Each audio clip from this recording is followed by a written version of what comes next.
বাড়ির থেকে রওনা দেয়। আর বাড়ি গিয়ে দেখে আর এক সমস্যা। কুকুরটির মালিক কুকুরটাকে কিছুতেই বাইরে যেতে দিতে চায় না। সে তাকে বোঝায়, দেখ, আমি তোকে পুষেছি বাড়িতে থাকার জন্য, বাড়ি পাহারা দেওয়ার জন্য, তুই বাইরে কেন যাবি? কিন্তু ম্যারি কিছুতেই তার মালিকের কথা শোনে না। সে ঠিক করে যে সে যাবে বলেছে মানে সে স্কুলে যাবেই।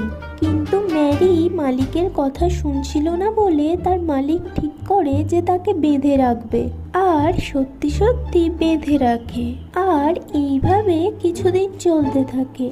আর কুকুরটির মালিক ভাবে যে সে ভয় পেয়ে গেছে, সে আর বাইরে যেতে চায় না। কিন্তু ম্যারি মনে মনে অন্য কথা ভেবে রাখে যে তাকে একবার ছেড়ে দিলেই সে পালিয়ে যাবে। কিন্তু ম্যারি এটা জানতো না যে বাইরের দুনিয়া তার জন্য সেফ নয়। সে কিছু না ভেবেই বাড়ি থেকে